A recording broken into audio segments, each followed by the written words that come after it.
Welcome to Talking Real Estate here at Champions Real Estate Team at Berkshire Hathaway Home Services Ambassador Real Estate Company. My name is Mark Wehner II, team leader here at Champions Real Estate Team.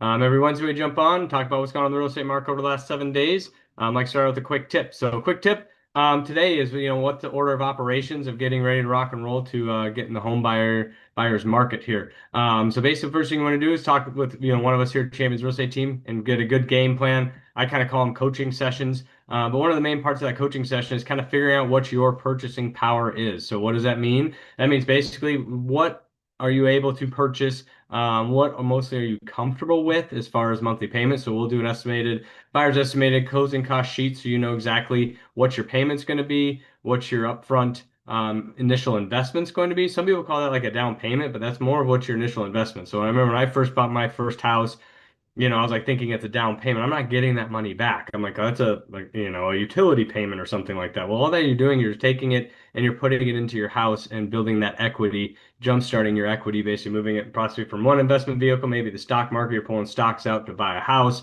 or pulling it out of a savings account, putting it in your what I like to call is your house savings account as far as what your equity is. So those type of things, that's things we go through that initial kind of consultation, the coaching session. But talking with the lender and kind of get a good idea where you're at. Debt to income ratio. So those things we can talk about. How much debt do you have, consumer debt, if you got credit cards, car payments, all that kind of stuff versus how much income you have coming in. And putting all the pieces of the puzzle together. And I think that's a huge component of buying a house. And so, some people that I talk to, well, we don't have enough saved yet, or we're not there. But the biggest thing is getting that game plan so you know where you're at. Because like you've maybe heard me talk before in previous weeks and over the years, is that you may want to save an extra $5,000 to put down on a house because you think that's going to make a big dent in that house payment. Well, it really isn't, in all honesty, because that $5,000, it's about $5 to $6 per thousand, depending on what the interest rates are. So per, the monthly payment. So what that means is a $5,000 extra you're putting down on that house, on that initial investment, is going to save you about $25 a month on a house payment.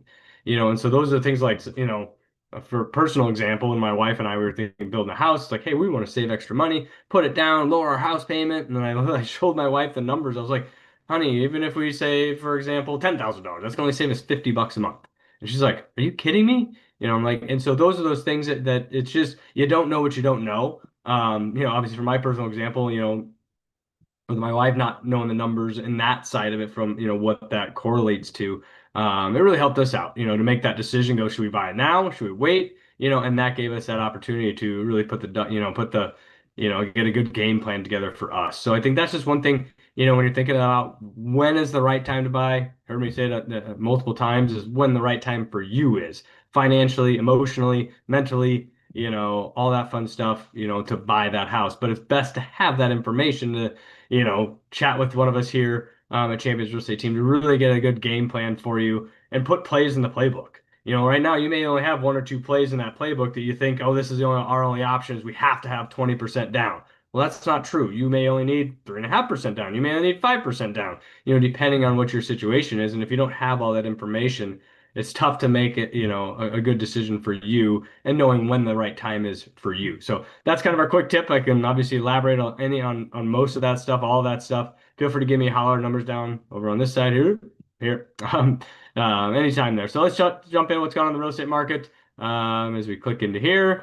Popping in. There we go. All right, so we have 570 new listings go live over the last 7 days, just a little more than we had last week. We had 383 new contracts written, so buyers getting out there and getting those homes, and then we had 334 happy new homeowners this last week. So when we kind of look at those numbers, that's very typical this time of year. We're going to be having 50-degree weather here in Omaha, in our area. I think these numbers might tick up a little bit this week as far as from buyer activity. Because when the weather gets nice, buyers want to get out there and rock and roll with it. So I think that's something that you got to pay attention to from both the buyer and a seller standpoint of it through there. So yeah, obviously a good time, buy and sell. And there, let's look at the 30,000-foot view here. Let me pull this other graphic up.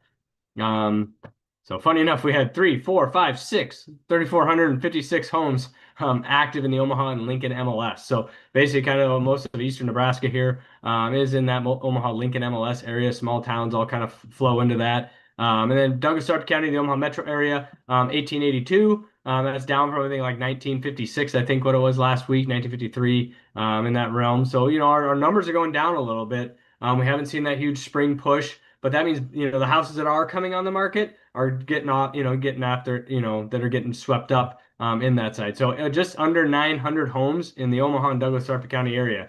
Um, and in that mind, you think of how many people live in the Omaha metro area, under 900 homes active on the market. That's all price points. So that's not very many. New construction just under 1,000, 4.3 months supply of inventory. So we're kind of in a neutral market, almost a little bit of a seller's market.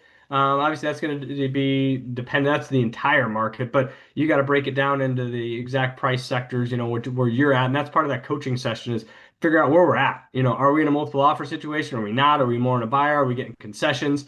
Are we able to negotiate on prices and things of that sort? So I think that's just something you got to, those plays in the playbook that we talk about. Average sold price 367 up, just a 9.5% increase from last year. So you're still seeing that appreciation in that regard. So yeah, so like I said, still a great time to get in the buying and the selling side. I've had a couple listing appointments this week of two houses that are potentially coming up in the next month or so.